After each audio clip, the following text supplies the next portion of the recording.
Hello students, welcome back to the learners academy. आज की वीडियो में first year physics chapter number 4 के न्यूमेरिकल नंबर 4.3 और 4.4 को डिस्कस करेंगे। लास्ट वीडियो में हमने 4.1 और 4.2 को डिस्कस किया था और आज जो हमारा पहला न्यूमेरिकल है प्रॉब्लम नंबर 4.3, उसकी स्टेटमेंट की तरफ चलें तो कहता है कि 10 ब्रिक्स, आपके पास 10 ईंटें हैं, मतलब कि आपके पास ईंटें हैं 10, ईच 6 सेंटीमीटर थिक, मतलब हर एक ईंट की जो मोटाई है वो 6 सेंटीमीटर है। एंड मैस 1.5 kg, और उसका मैस जो है वो 1.5 किलोग्राम है।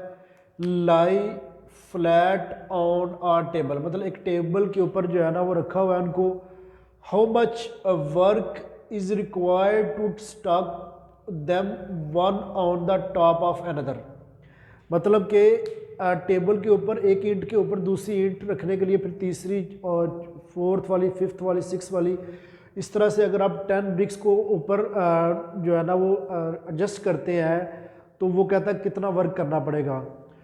तो इसकी स्टेटमेंट इस तरह से है कि ये देखिए आपके पास एक टेबल है और इसके ऊपर एक ब्रिक है और उसके ऊपर हमने 10 जो है ना वो 9 ब्रिक्स को इस तरह से एडजस्ट करना है, ठीक है, स्टक करना है, जोड़ना है, ठीक है। तो हर एक के लिए जो है ना वो आपको जो थिकनेस है वो आपके पास वो 6 सेंटीमीटर है।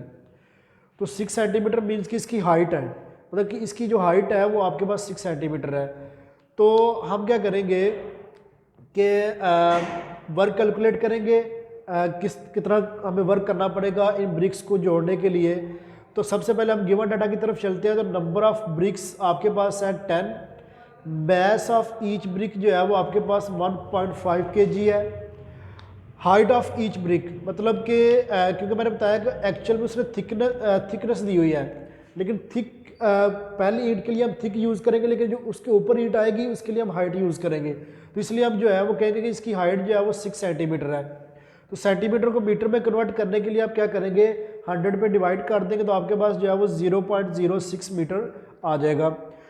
अब हमने फाइंड क्या करना है, work done by placing on one on the top, मतलब कि एक के ऊपर जो दूसरी ईंट और दूसरी के ऊपर तीसरी, फिर फोर्थ वाली, फिर फिफ्थ वाली, फिर सिक्स वाली, 7, 8, 9 और 10। तो क्या कहे कि जी आपको 10 ब्रिक्स को जोड़ने के लिए वर्क जो करना है वो आपने वर्क कैलकुलेट करना है, कितना आप वर्क करेंगे। अब हम अपने total work done placing one brick on the top of the another, मतलब कि हमने टोटल वर्क कैलकुलेट करना है। पहली ईंट के लिए अगर आप वर्क देखें तो उसके लिए, क्योंकि पहली ईंट को तो हमने जो है वो ऊपर मूव नहीं करवाना, मतलब हाइट के ऊपर नहीं लेके जाना, वो तो वहीं पे रहेगी। तो इसलिए उसके लिहाज से जो वर्क है फर्स्ट ब्रिक के लिए, वो आपके पास जो वर्क है वो 0 होगा, मतलब कि आपके पास जो W1 है वो आपके पास क्या होगा, 0। अब जब आप एक ईंट के ऊपर दूसरी ईंट रखेंगे तो वो आपके पास जो है वो H1 हाइट हो जाएगी, 1H होगा। जब आप थर्ड की बात करेंगे 2H, जब आप फोर्थ की बात करेंगे 3H। तो इस तरह से अब हर एक के लिए ये W2 है, ये W3 है, ये W4 है, ये W5, 6, 7, 8, 9, 10, क्योंकि हमने 10 ब्रिक्स जो है वो उनको आपस में जोड़ना है।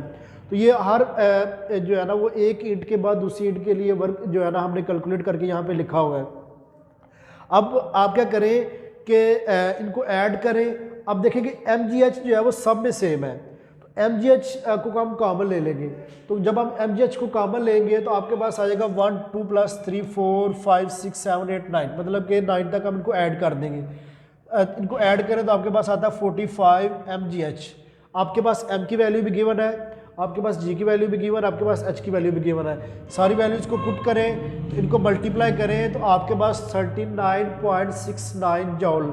अब इसको राउंड ऑफ करें तो आपके पास जो वर्क है वो आ जाएगा 40 जॉल, मतलब कि जो इन 10 ब्रिक्स हैं इनको जोड़ने के लिए हमें जब वर्क करना पड़ा है वो इतना वर्क हमें करना पड़ेगा, 40 जॉल का वर्क जो है इन ईंटों को जोड़ने के लिए करना पड़ेगा। तो ये हमारे पास 4.3 प्रॉब्लम था।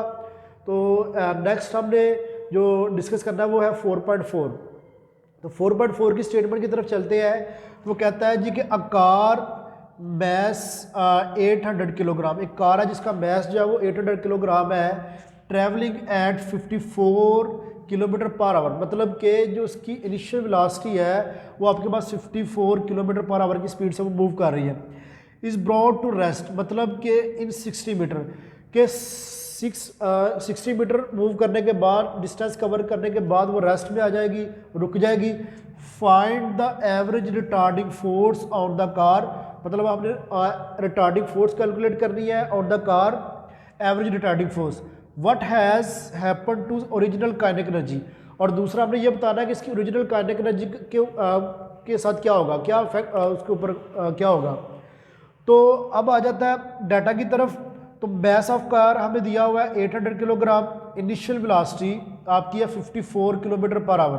तो हमारे पास जो यूनिट होता है मीटर पर सेकंड होता है वेलोसिटी का, तो इसलिए किलोमीटर को मीटर पर सेकंड में कन्वर्ट करने के लिए 1000 से डिवाइड करेंगे और 3600 से 1000 से मल्टीप्लाई करेंगे और 3600 से डिवाइड करेंगे।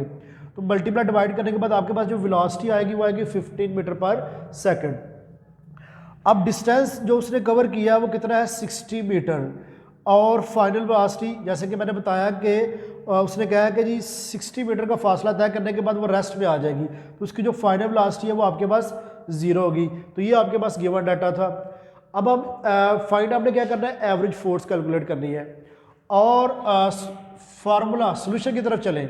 आपने वर्क एनर्जी प्रिंसिपल पढ़ा है, वर्क एनर्जी प्रिंसिपल के मुताबिक हमने पढ़ा कि वर्क जो है वो बराबर होगा चेंज इन काइनेटिक एनर्जी के।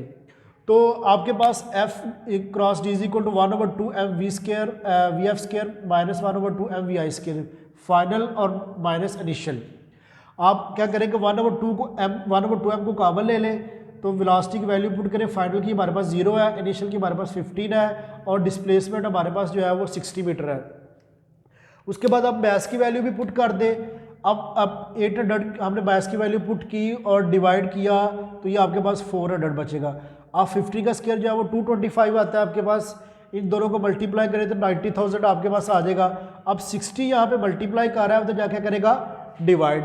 जब ये उधर जाके डिवाइड करेगा, तो जब हम इनको डिवाइड करेंगे तो आपके पास जो है वो फोर्स जो बचेगी वो 1500 न्यूटन बचेगी।